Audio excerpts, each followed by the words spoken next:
Dünyanın en ilginç ve en az ziyaret edilen ülkelerinden birini gezeceğiz. Dünya haritasında Afrika'nın doğusunda kocaman bir ada Madagaskar. Yaklaşık 30 milyon nüfuslu bu ada ülkesi halkı hem Afrika kökenli hem de Güneydoğu Asya'dan gelenlerin torunları. Burada yaşayan canlı türlerinin %90'ı başka hiçbir yerde bulunmuyor. Lemurların ana vatanı burası. Madagaskar uzun yıllar Fransız sömürgesiydi. 1960'da bağımsızlığını kazandı ama yoksulluk ülkenin hala en büyük sınavı. Dünyanın en fakir 4. ülkesi. Her 10 kişiden 8'i günlük 2 doların altında yaşıyor. Eğitim, sağlık, altyapı her şey sınırlı. Ülkede şöyle garip bir olay var. Bu tüm zorluklara rağmen bu ülkede dans eden çocuklar capcanlı pazarları, rengarenk giysileri ve o büyüleyici baobab ağaçlarıyla seni bir şekilde gülümsetmeyi başarıyor. Ekranlarınıza yansıyacak harika bir Madagaskar serisi hazırladım. Videoya geçmeden önce videoyu izleyen herkesten küçük bir ricam var. Kanala hala abone olmayan varsa abone olursa çok mutlu olurum.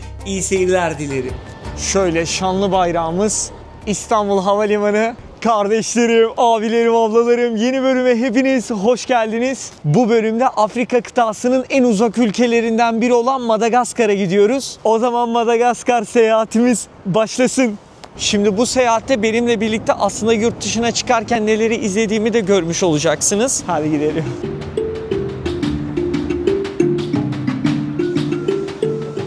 Havalimanına geldiğimdeki her zaman ilk yaptığım şey gelip abi şu tabloya bakmak oluyor. Uçağım için check-in işlemlerinin nereden yapılacağını. Ben 0010'da Addis Ababa'ya, önce Etiyopya'ya uçuyorum. Oradan Madagaskar'a. M26 ve M29'muş. İlk işlemim havalimanındaki bu oluyor. Bu yolculukta benimle birlikte böyle adım adım ben ne yapıyorsam abi Madagaskar'a kadar birlikte gideceğiz. Havalimanına da bu arada her zaman uçuş saatinden en az 2 saat önce kesin gelirim. Bugüne kadar 75 küsür ülkede hiçbir şekilde uçak kaçırmadım. Uçağa alınmadığım oldu ama asla uçak kaçırmadım. Şimdi şuradan check-in işlemlerimizi gerçekleştirelim. Toplam 15 saatlik bir yolculuk. Check-in'den sonra da genellikle havalimanında şu bagaj düzenleme alanına geliyorum. Benim seyahatlerde genellikle kullandığım eşyalar hep hafif eşyalar. Ve genellikle de 2 adet çanta taşırım. Birincisi şöyle ufak bir çanta. Diğeri de tüm eşyalarımı koyduğum çanta. Şunun içerisinde hemen şöyle göstereyim. Bunu genellikle ön tarafta kullanıyorum şöyle.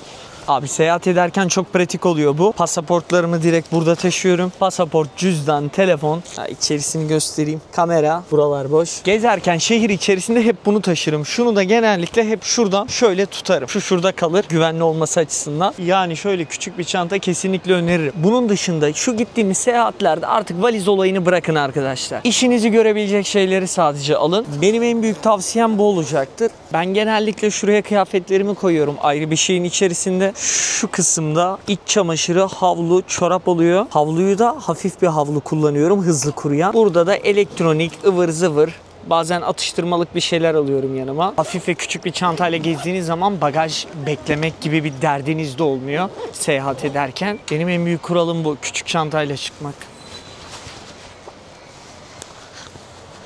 Bir de çantayla ilgili de şu bagaj düzenleme alanına gittiğim zaman çantanın içerisinden son olarak almam gereken bir şey varsa onu kesin alıyorum. Yoksa tekrar uçağın içerisinde yukarıyı kaldır, çantayı indir, içini aç, al gibi uğraşmak istemiyorum uçağın içinde. Şimdi ülkeden çıkış işlemimizi gerçekleştirelim. Ve ülkeden çıkarken yapılacak en başta gelen şeylerden biri de tabii ki çıkış harcı pulu ödemek. Dünyada bir bizde var, İran'da var. Ben de daha başka hiçbir ülkede bilmiyorum, görmedim, duymadım. Düşünün şu makine size sadece bir kağıt parçası veriyor. O kağıt parçası 710 TL değerinde. Pasaport polisi kontrol ediyor. Ucundan yırtıyor ve bir köşeye bırakıyor. Maalesef. Yani çok mantıklı bir şey değil ama ödüyoruz bunu. Şimdi ise artık yurt dışı çıkış harcı pulunu 710 TL direkt makineden ödüyorsun. Kağıt pulunu vermiyorlar artık. Sisteme otomatikmen tanımlanıyor. Onu ödememiz gerekiyor çıkmak için. Bir yerde yurt dışında oturumun varsa ya da 7 yaşından ufaksan ödemiyorlar. 710 TL. Ne düşünüyorsunuz yurt dışı çıkış pulu harcı hakkında? Şimdi ülkeden çıkalım. Yurt dışı çıkış pulu harcımızı da ödediğimize göre. Son olarak şu kapıların ardından geçip yani pasaport kontrolü kısmından da elektronik pasaport çıkışından çıkıyorum ben her zaman. Böylelikle pasaporta çok fazla damga vurulmuş ya da uzun kuyrukta beklemiş olmuyorum. Gidiyorsun makinenin önüne bomboş okutuyorsun abi. Geçiyorsun bu tarafa. Ne damga basıyorlar pasaportuna ne de sırada beklemek zorunda kalıyorsun. Böylelikle ülkeden de çıkış yapmış olduk. Şimdi son olarak uçuşumuzun olduğu kapıyı bulup kapıya gidelim. Artık uçma vakti. Şöyle şuradan son kez bir daha kontrol edelim ki son dakika kapı falan değişmiş olabilir. Hadi bakalım. Ve artık uçma vakti. Başlasın ilk yolculuğumuz.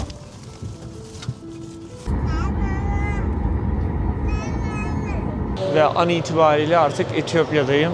Uçakta olduğu gibi uyumuşum ben. Son 48 saattir falan çok uyuyamıyordum. Sürekli yolculuk halindeydim. En sonunda da İzmir'de bizim Arda'nın düğününe gittim. Düğünden İstanbul'a geri döndüm. Aynı günün akşamı yine havalimanına gelip Madagaskar seyahatine çıktık. Etiyopya'daki Addis Ababa havalimanı burası. Hadi gidelim. O kadar uykusuz ve yorgunum ki adım atacak halim yok. Bugün zaten gider gitmez direkt sadece bayılacağım, dinleneceğim. Ve son uçuşumuz. Hadi gidelim.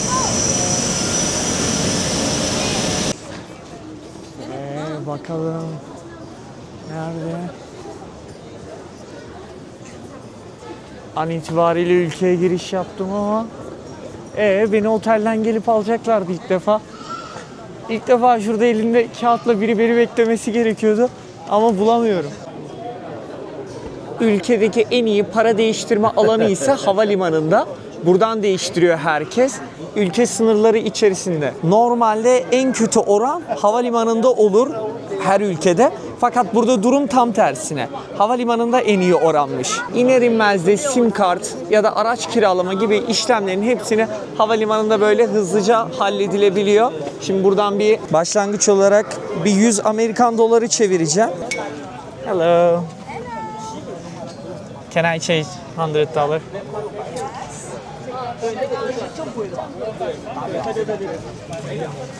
100 Amerikan doları da şu anda 4300 yapıyor. Yes. You need my passport, okay? Here we go. Hanımefendi parayı hazırlıyor.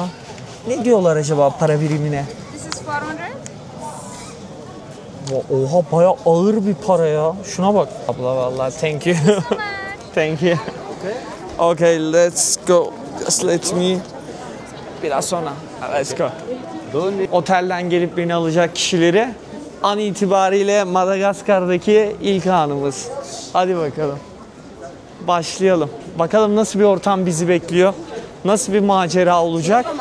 Ben çok sıcak bir yer olarak bekledim ama bayağı rüzgarlı ya şu an bugün hava. Buradaki artık kombinim direkt şort terliğe döndü.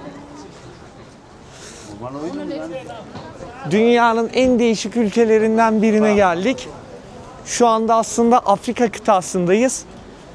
Fakat kültürel ve insan yapısı daha böyle Asya ile Afrika'nın karışımı gibi bir yer burası.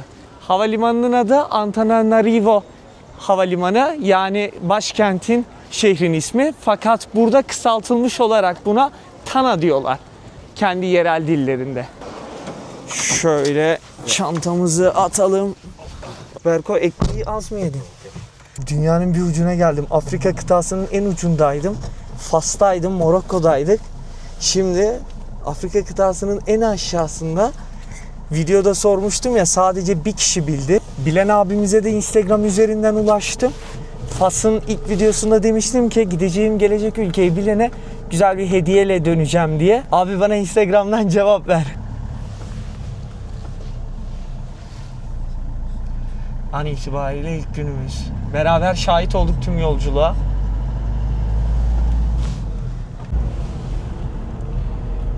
Ülkedeki en büyük problemlerden birinin gezmek için, seyahat etmek için yol olduğunu söylediler.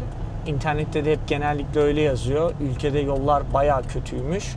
Tabii başkentte normaldir, iyidir. Ama şehirler arası yolculuklarda sıkıntıymış. Şöyle benim gözümden siz de ilk anları beraber görelim. Abi burası videonun başında da anlattığımız gibi dünyanın en büyük 4. aday ülkesi. Aynı zamanda da dünyanın en fakir 4. ülkesi. Değişik bir macera olacak.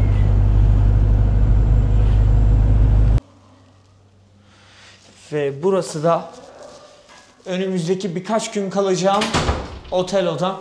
Böyle bir yerde kalacağım. Şu tablonun güzelliğine baksana. Giderken şunu satın alıp götürme isteği çık aklımdan. O zaman yeni ülke, yeni macera başlasın.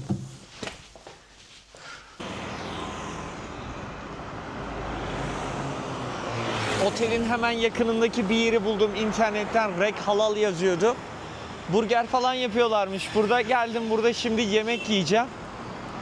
Regi ve helal mi acaba? İkisi bir arada mı? Nasıl oluyor ki? Hay. Vallahi ilk izlenimimi görmek için şöyle bir dışarıya çıktım. Ortama bakıyorum. Burası henüz daha şehrin tam merkezi noktası değil. Kapkaç konusunda uyardılar beni. Gece dışarıya çıkma diye. Hala şehir merkezine 10-11 kilometre falan yol var. Burada da bir Çin restoranı varmış. İlk yemeğim için vallahi otelden çıktım. Ana caddeye yürüdüm. Direkt karşıma gelen ilçeye girdim. Bir tane böyle abi bizim bildiğin dürüm ya. Tavuk var içerisinde. Patates kızartması. Böyle bölelim ikiye, şeyine bakalım. Nasıl? İçi nasıl? İnşallah ilk dakikadan hemen zehirlenmeyiz. Thank you lady.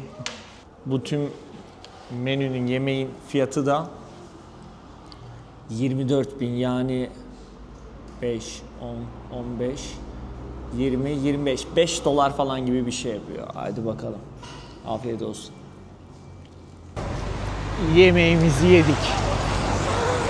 Hi guys. Vallahi insanların ilk tepkisini daha ölçemedim. Tabii şehir merkezine gidince göreceğiz.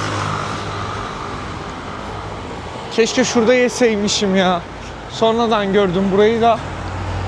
Kuzin helal. Bak burası kalabalık bir restoran.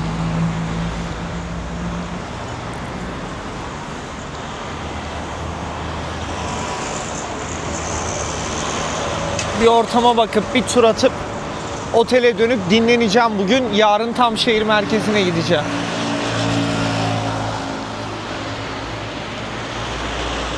Market, bakkal, çanakçı market, bakkal gibi bir şey varsa bir şeyler alınabilir. İlk günden biraz hızlı başlamıyor muyuz? Günaydın arkadaşlar. Lemurları görmeye gidiyorum. İnanılmaz bir trafik var bu ülkede. Sabah çok erken saatlerde hayat başlıyormuş. 5 gibi insanlar uyanıyor, güne başlıyorlar. Abi de durmadan diyor ki kameranı çıkar mı diyor, bak çalarlar. Haklı adam. Ama ne yapayım, buraları da göstermek istiyor. Aa, bizim ekmek la bu. Yani Fransız bageti de. Abi çok yoksul insanlar burada. Sabah gün ışığıyla bir başlıyorlar çalışmaya akşama kadar. Akşam 7 gibi falan sokakta artık kimse kalmıyormuş. Ortalama gün içerisinde de 2 dolar falan gibi bir para kazanıyorlar. Şu minibüslerde akşam saatlerinde 5.30-6'dan sonra 7 gibi tüm ulaşım araçları, taksiler vesaire her şey bitiyor ülkede. Geldiğimiz topraklarda dünyanın en fakir 4. ülkesi olarak geçiyor. Zorlu bir yaşam tabii ki. Hele şu böyle bir araba gibi, at arabası gibi bir şeyle, böyle bir arabayla bir şeyler çeken insanlar var ya,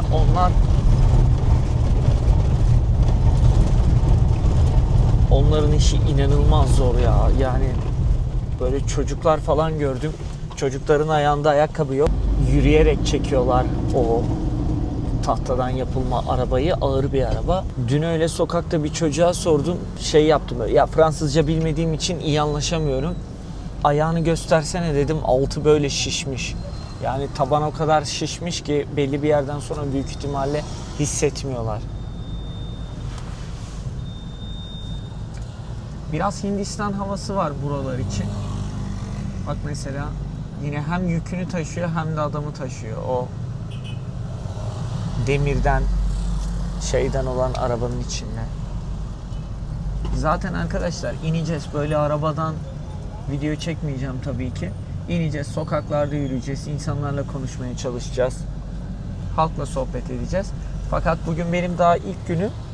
Bu ilk günümde de sabah erken saatlerde direkt lemurları görmeye yola çıktım.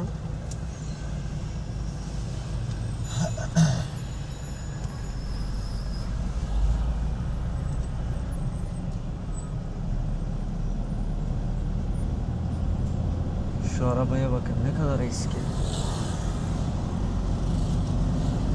Tabii ki ben burayı bu arada çok daha fakir bekliyordum. Hani yol yok, işte insanlar bayağı kötü durumda vesaire diye. Şu anda başkentte olduğumuz için başkent biraz daha normal. Nüfusun zaten büyük bir kısmı kırsal alanda yaşıyormuş. Kırsal alana ilerledikçe, diğer kasabalara, şehirlere gittikçe bunu çok daha net bir şekilde göreceğiz. Biraz önceki bahsettiğim şu arkadaşların işi. Ya o kadar küçük paralara şu taşımacılığı yapıyorlar ki bu insanlar biniyor üstüne, yükünü atıyorlar. Sallıyorum mesela işte burada gün içerisinde 2 dolar kazanıyor ya, bu adama 20 sent falan veriyordur en fazla.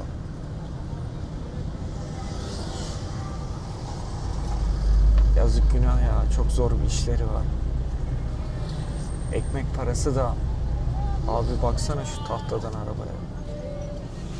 Aynen, do you think that guys, how much they make money in a day, in a one day? For the gas? Yeah. Maybe at 10,000. 10,000 Yes. Ariari. Ariari. 2 euros. Really? Yes. Arkadaşlar bu verilerin hiçbirini ben uydurmuyorum. Gelecek bölümlerde daha iyi göreceksiniz. Bu arada çaktırmamaya çalışıyorum falan, videoların akışı bozulmasın diye, ama ya tamam, ilk günüm değil bugün. Yalan söylemeyeyim, hiç beceremiyorum çünkü yalan söylemeyi. Ben burada 4. günüm bugün. Size çok acayip 2 video çektim. Bayağı detaylı çektim. O bölümleri kesinlikle kaçırmayın. Bu ilk bölümümüz hep yolculuk üzerine oluyor. Ülkeye giriş prosedürlerini anlatıyorum. O gelecek bölümü kesinlikle izleyin.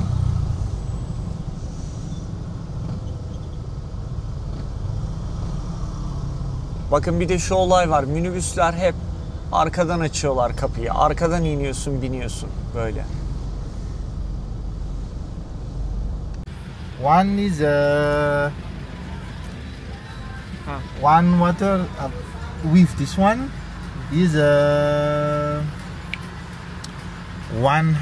Ariari. 1 galon. 100 Ariari. Yes. Bir kutu, bir bidon suyu 100 Ariari olduğunu söylüyor.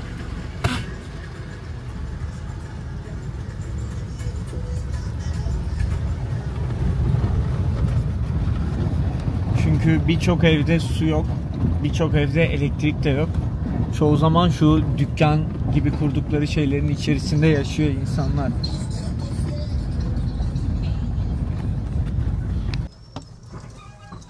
İşte biraz önce o bahsettiğim olay. Çıplak ayakla yürüyor adamlar. Şu an bir sürü gidiyor. Şu hayvanın adı zebu. İneğin bir türü, eti de yeniyor burada. Bak mesela bir tane daha geçecek. Bir tane daha geçti. Çocuklara bak. Her şeyden habersiz. Atlıyorlar, zıplıyorlar, oynuyorlar. Çok enteresan hayatlar ya, gerçekten. Şu nehir boyunca, neredeyse 2 kilometre boyunca herkes böyle. Şu gördüğünüz üzere nehirden yıkanıyorlar. Nehirde elbiselerini yıkıyorlar. Tüm her şeyi nehirden sağlıyorlar. Çoğu insan da o içme suyunu gidip o bidonla 100 Ariari'ye, yani 0.10 sent alacak para olmadığı için bu nehirden içiyor suyu da. Bu arada nüfusu da oldukça kalabalık. 30 milyon Madagaskar'ın nüfusu.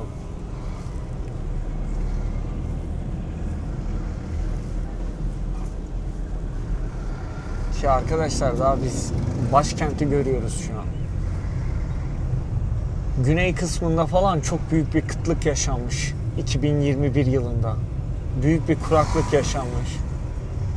Savaş olmadan kıtlığın yaşandığı tek ülke burası.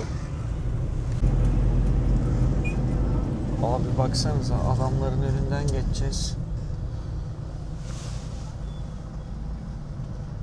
Adam çıplak ayakla koşuyor.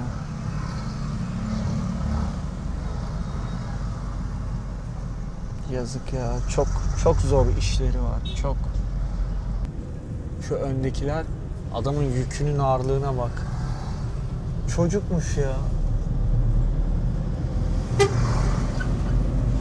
Kalbim paramparça oldu sabah sabah.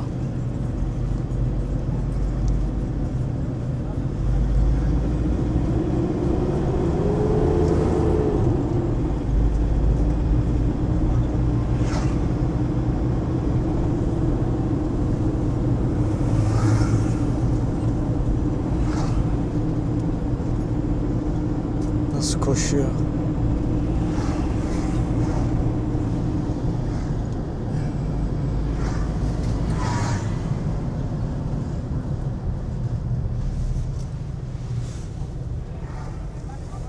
Biz de çok küçük problemlerimizi dünyada sanki en büyük problem bizimmiş gibi yaşıyoruz.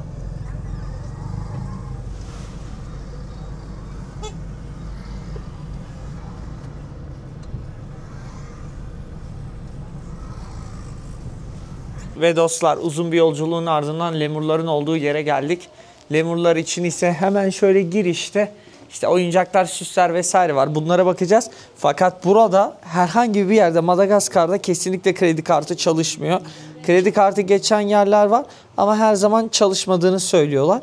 Bir de çok büyük zaten çok fazla komisyon oranları alınıyor kredi karttan. Girişler için ise çocuklar için 30, yetişkinler için 75 yani 14-15 dolar gibi bir şey yapıyor. Sabah 8'de açılıyor, akşam 4'e kadar. Hemen şurada oyuncaklar var. Giderken tabii ki bu küçük oyuncaklardan alacağım. Kesinlikle. Tipe bak ya. Çok değişik bir hayvan. Baobab ağaçları. Bunları da yakında görmeye gideceğiz. Belki de lemur oyuncaklarını dışarıdan bir yerden alırım. Burada ekstra pahalı olabilir. Vallahi pandaları görmek için binlerce kilometre gitmiştim Çin'e. Şimdi ise lemurlar. He's ready? Okay. Hello, good morning. How are you? How's it going? Okay, let's go, let's do it.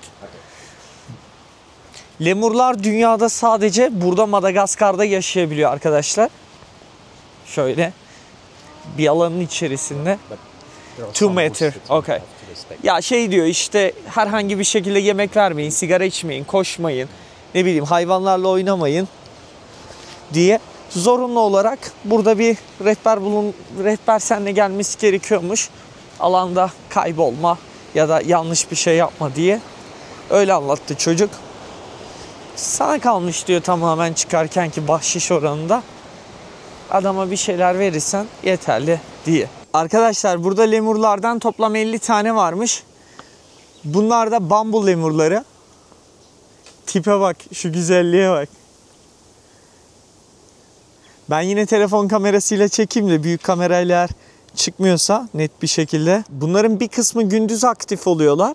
Bir kısmı da gece böyle hareketli oluyorlar. Dünyada bir tek Madagaskar'da ve Madagaskar'ın çevresindeki adalarda yaşayabilen lemurlar. Abi tiplere bak.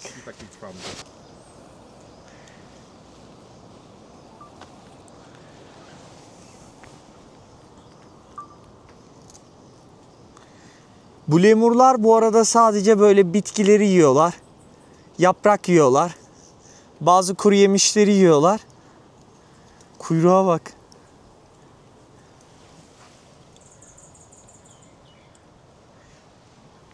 Şempanzelerle, maymunlarla aynı familyadalar. Wow. Gerçekten lemurların tipleri çok güzeller. Hiç böyle maymunlar gibi saldıracak, ne bileyim, vahşi vesaire şey durmuyorlar. Et falan yemiyorlar zaten herhangi bir şekilde.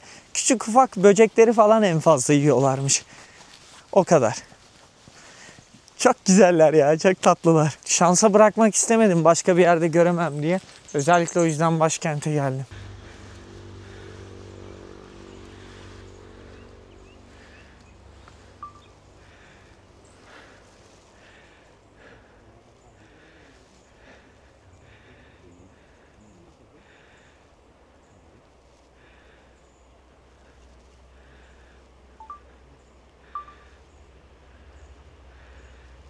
Çok güzelsiniz be. Şimdi başka bir lemur türü daha. 100'den fazla çeşidi varmış abi.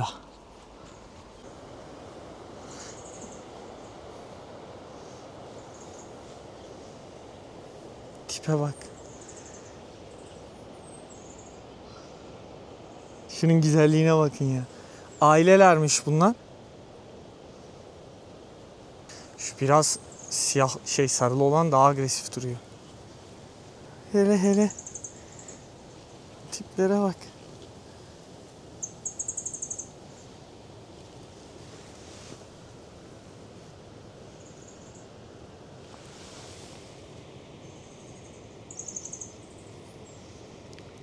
Hadi dans et.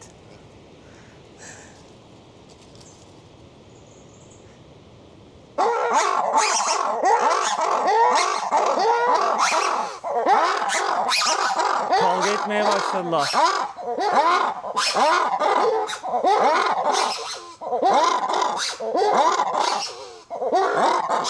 Burası benim alanım diyormuş diğer lemura. O yüzden bağırıyormuş. O yüzden şey yapıyormuş. Uyarıyormuş aslında. Kavga etmiyorlar. Lemurlar saldırgan hayvanlar değil la. Aha. Aha bakın. Filmdekini buldum. I like it, move it, move it. I like it, move it, move it. Madagaskar filmindeki lemur bu da.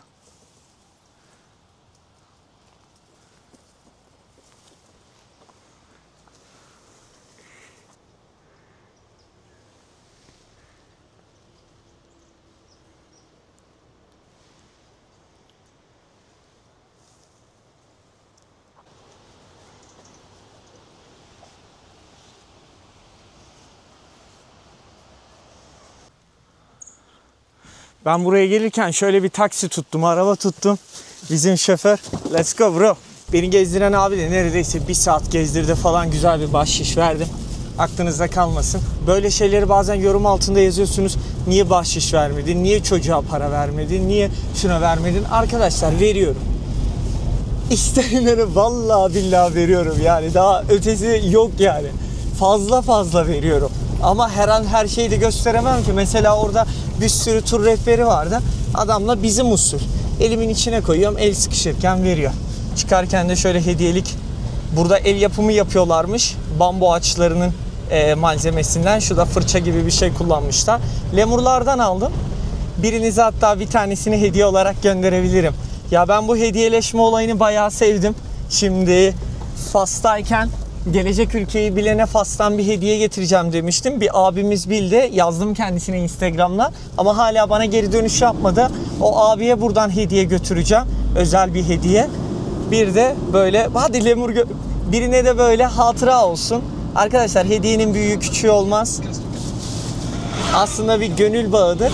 Ben daha önceden dünyanın sonunda Arjantin'in en altında Ushuaia'da Antarktika'ya gidilen yer var ya, dünyanın sonu diyorlar oraya. Oradan 5 tane kartvizit göndermiştim yazıp. 2 ay sonra mı ne gitmişti Türkiye'ye. Instagram'dan göndermiştim herkese. Böyle. Yani yorumlardan böyle bazen çok beğendiğim bir yorumdan birine ulaşıyorum. Öyle ona gönderiyorum. Özel böyle çekiliş mekiliş bir şey değil bu aslında. Ya da bilgi yarışması gibi yapabiliriz. Ne bileyim, siz söyleyin nasıl yapalım. Güzeldir ya hediyeleşmek. Bir gün Ahmet'e gider, bir gün Ayşe'ye gider, bir gün Fatma'ya gider, bir gün Ali'ye gider. Öyle. Sağ olun, var olun beni izleyen herkes. Hadi şimdi 1 saatlik yolculuğumuz var. Şehir merkezine geri dönelim. çok sıkıntı ya. Şimdi şoförü 2 dakika beklettim. 2 dakika duracak, beni bekleyecek.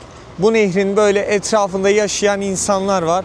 Buradaki herkes gelip kıyafetlerini burada yıkıyorlar. Bu nehirde yıkanıyorlar. Bu nehire de yani işte pisliyorlar, anlayın. Maalesef ki temiz su kaynakları olmadığı için insanlar tamamen her şeyini buradan böyle idare ettiriyorlar. Yani buradaki evlerin birçoğunda elektrik vesaire yok zaten. Çamaşırlarını da yıkayıp buraya böyle asıyorlar insanlar. Yazık, günah, Allah yardımcıları olsun.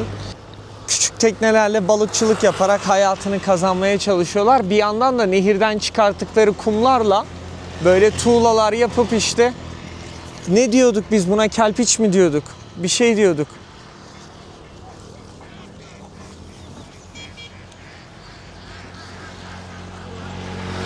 Abi çok zor hayatlar be. Baksana bu çocuklar. Hoppa, geç dayı.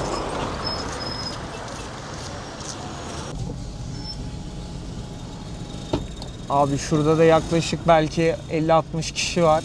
Çöpten işte insanlar bir şeyler toplayarak yemeye çalışıyorlar. Çöpten bir şeyler topluyorlar. Bak mesela. Paramparça oldu benim bu ülkede be.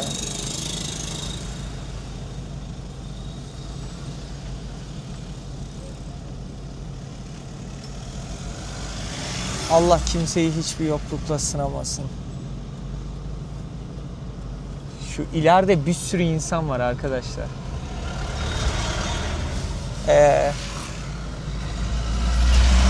Okay, yeah. Continue.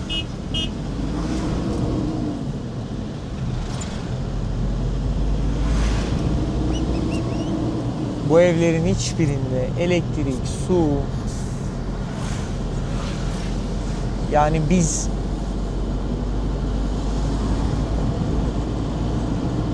buralarda da sadece pirinç yetiştiriliyor.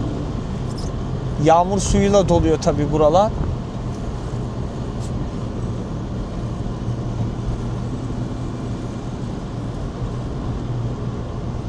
Ama şaşırtıcı derecede yol var arkadaşlar başkentte. Ben daha her yer toprak falan diye bekledim ama yol var.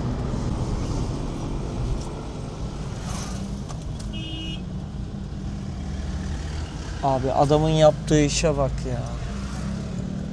Adam ne kadar zor şartlar altında çalışıyor. Güneşin altında öyle bir yükü.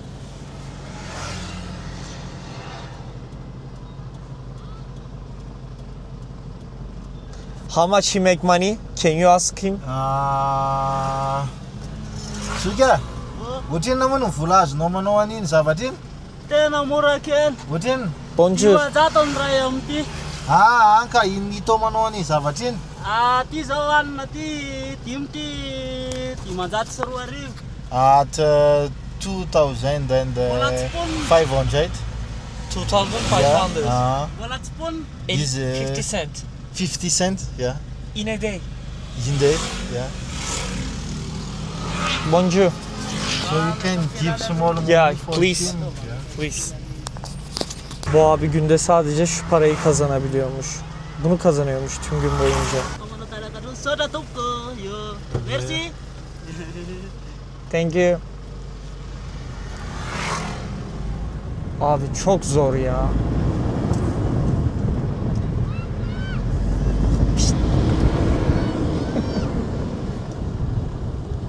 Bu pirinç tarlalarının içerisindeki evlerde de bu şekilde hem burada yaşıyor insanlar hem de pirinç yetiştirmeye çalışıyorlar. Yer yerde böyle ufak ufak pazarlar var. Bu pazarlar insan pazarı oluyor.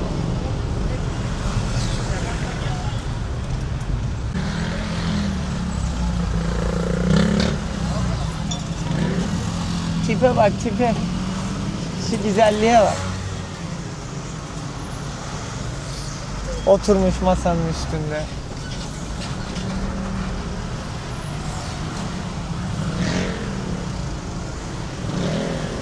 Önde bir tane Porsche gidiyor.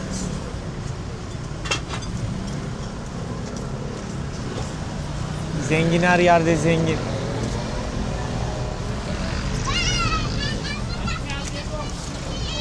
Bakın Zebu bu işte. Zebu.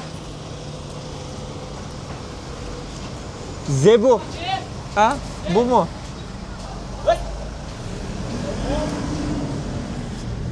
Ne diyorlar acaba Zebu'ya? Yerel dilde bir şey söylüyorlar da. Transporting the sound. Ha, sound. Ja.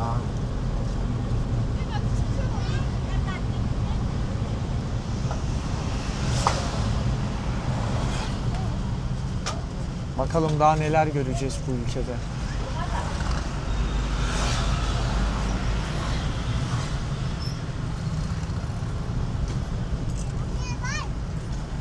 Köpekler çok kötü durumda genel gördüğüm. Ya insanlar yemek bulamıyor. Hayvanlar nasıl yaşasın?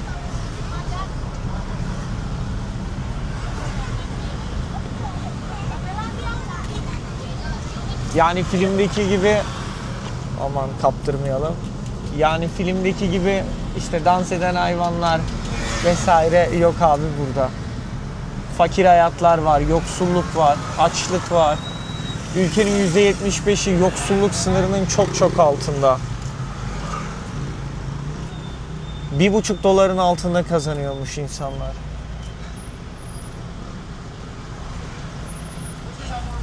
Ve önde de böyle bir tane Porsche gidiyor. Bir de böyle zengin arabaların olduğu, zengin yaşamının olduğu yerler var tabii ki aynı zamanda ülkede. Güney Afrika'da ve Fransa, zenginlerin çoğu Güney Afrika ve Fransa'da yaşıyormuş.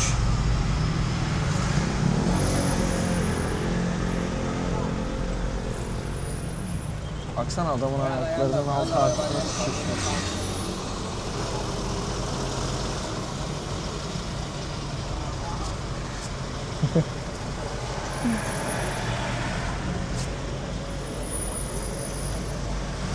Bu kardeşlerim de böyle minibüslerin arkasında çalışıyorlar.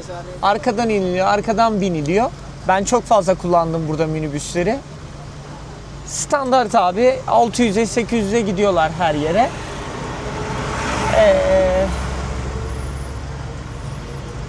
Yani taksi çok pahalı. Zaten Fransızca bilmediğim için taksilerle anlaşamıyorum. O yüzden minibüsleri tercih ediyorum.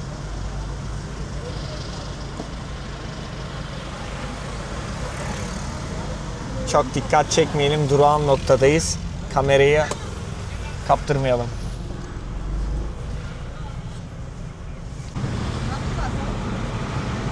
Bu sıcakta bir de bu arkadaşlar asfaltın üzerinde koşuyorlar.